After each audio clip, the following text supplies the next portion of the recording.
Ocean FM. Club Focus, brought to you by AIB, the proud sponsors of the AIB GA Club Championships. AIB, supporting clubs, supporting communities. Ocean FM.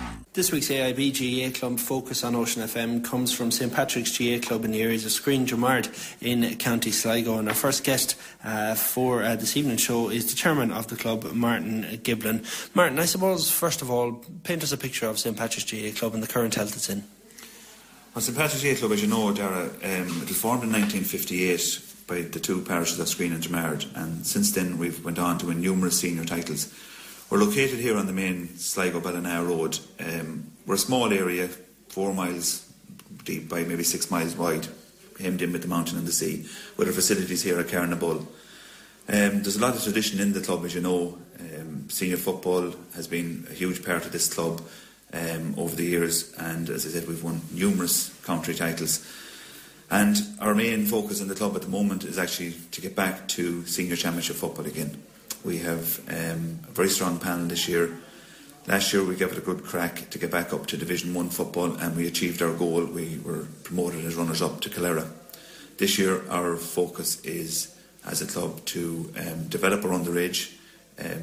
We have a strong structure for that as well in place, but to develop that, but also maintain our Senior 1 status and give the Intermediate Championship a good crack. Well, you've mentioned, we'll come back to, I suppose, on the field and the great history that the club has indeed in the year ahead, but let's talk first about Carnabull, the facilities that are here, because this is where we're doing our interview this evening, and for any GA club or any community, because I suppose it's a shared venture out here, it's the first thing really that this club can pride itself on as much as anything. Well, the facilities you see here at the moment, the St Pat's pitch itself, which is behind behind the facilities, was opened in 1984, and that's the main grounds for the club. But we also share the Screen and Drummard Community Centre, which itself was built by the community of Screen and Drummard, and the late Eamon Burke would have had a huge input in that. It's the current development and how you see it today.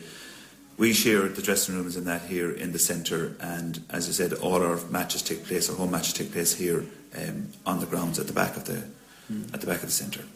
I mean, it's a brilliant for a community, because ultimately every GA club is at the heart of any community in Ireland, particularly in rural Ireland, and for the club to be able to boast the facilities along with the community here is a real bonus to attracting people to the club.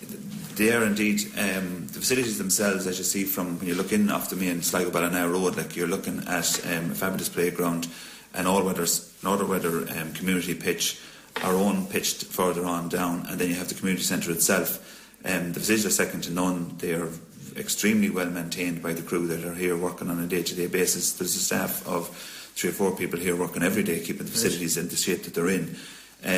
As regards our own pitch and that, we have our own committee in place that actually look after the facilities from that point of view, in our pitch cutting, our lining of the pitch, and just having it generally ready for all matches, both underage and senior. So like the facilities that are here, we're actually, as a locality, we're quite proud of them, and I think that's maybe rightly so.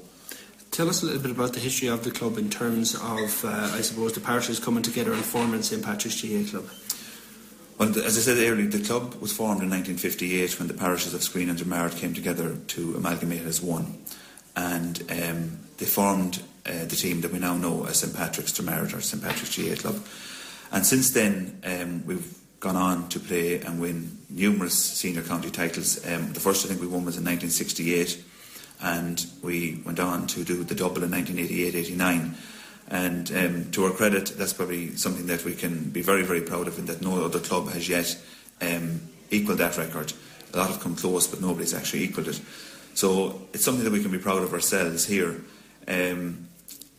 In the latter years, 2009, 2010, the form of the club dipped a small bit in that we went down. We found ourselves in junior football. But like all good, strong clubs, we knuckled down and we got ourselves back up again, won the junior championship and got back up to the intermediate championship again. So as I said earlier, our main aim this year is actually to give the intermediate championship a good crack and get back up into senior championship football again, because that's the area that the club has always been renowned for, senior championship football. Yeah, it's inevitable that every year St Patrick's will get a mention in terms of reference in senior championship build-up, because everyone knows the difficulty of putting back-to-back titles together. I mean, that team from the late 80s obviously had something really special about them. Well, it did. There was enough. Like at that stage, we actually, as a club, had a lot of representation inside on the county Sligo panel, like James Kieran's, Micheál Kieran's, Seamus Riley, Pádraig Kilgallen. I couldn't go on naming them. So we had very, very strong representation on the county, but that in itself also followed back onto the club, and that it gave us a good, strong club and a good, strong senior team. And I suppose the other aspect of it is, as from a club point of view, we'd be very, very proud to be able to acknowledge the fact that one of the first county Sligo All-Star winners came from this club, Micheál Kieran's, and we all know the achievements he has had both with St Pat's and with Sligo over the years. There has been, absolutely top-class footballers have come through this club traditionally. Oh, very much so, and are still coming through it. Like we are underage alone.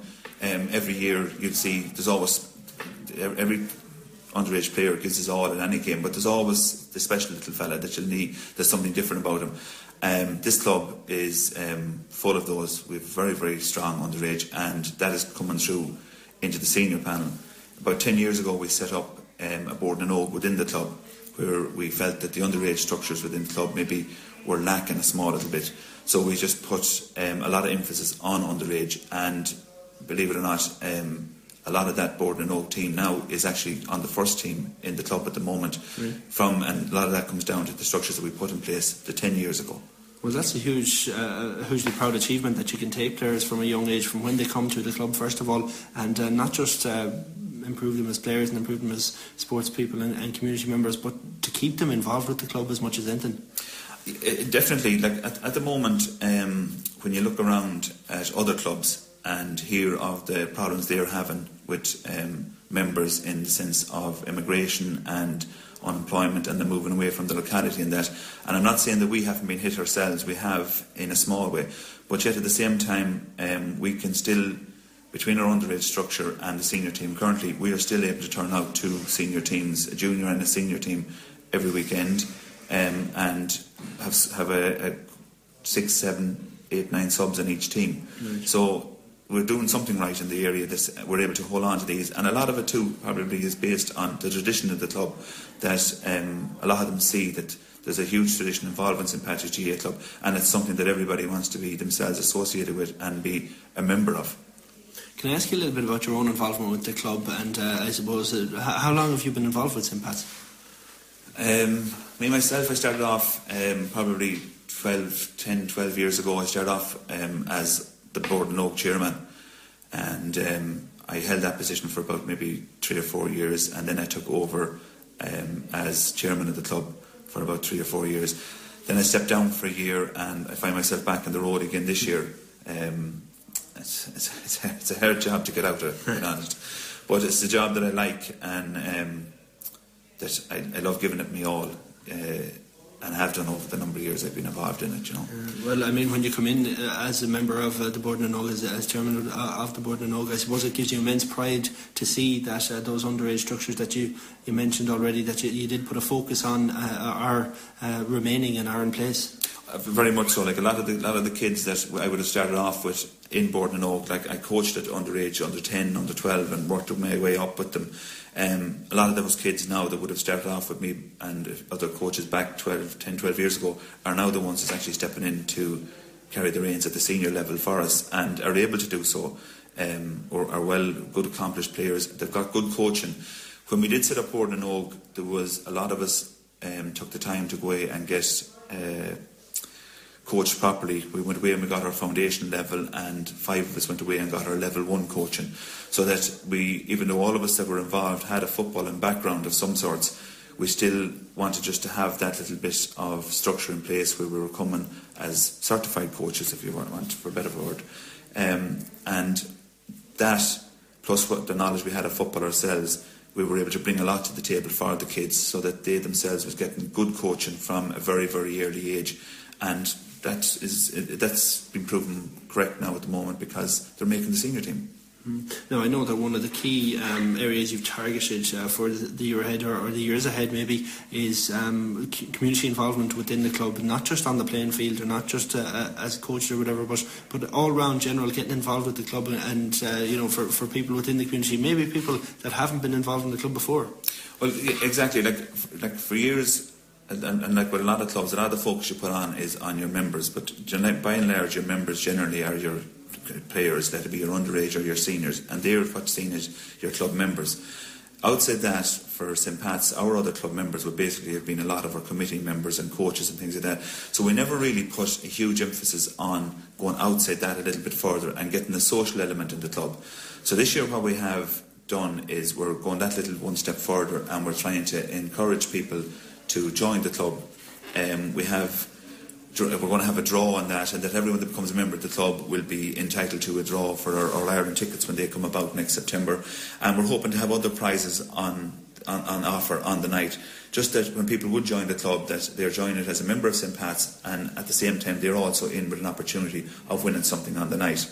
A lot of this probably has come from, as you know, in 2011, I think it was, we were in Celebrity Bannister, and the one thing that really stood to us was when we played the semi-final against Collection down in Carlow, was we actually brought more support to the Collection game than Collection brought themselves, and yet it involved, this is a fact, we ended up travelling half the country. We outnumbered them nearly 2-1, and it was when we came away from that, unfortunately on the day we lost the game, but when we came away from it and sat down and looked at it, we sort of said to ourselves, there is huge support for this club. You mightn't always have them on the day here at the game, but they are there. There are still supporters of the club, and they're still behind the club 100%. So this year we sort of said, right, if they're prepared to come the whole way down to Collection to follow the club and support us, maybe they're well able to come on board and join us as a social member, sure, and avail of whatever we can put on offer on the day, and just be part of the community as well, as much as that, And I suppose another key thing for the club is that you're bringing fresh faces, fresh ideas, the whole lot, because as you mentioned, inevitably, and it happens in all GA clubs, it's the same 4 or 5 people that end up doing a lot of the work and a lot of the stuff that goes on behind the scenes.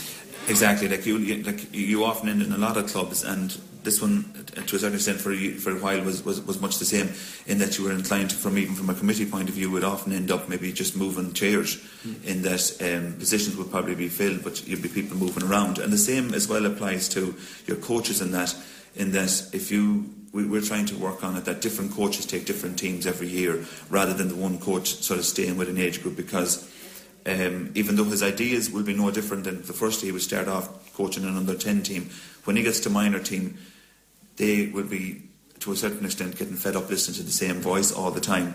So you do need to get new people in, and even funny with social membership and things like that, there's probably people out there that have an interest in getting involved in the club, and we'd welcome anybody that has any interest or anything that they can bring to a coaching session to come down and give us a hand, because as I often heard said, there's no such thing as a stupid question. A stupid question is the one that's never asked.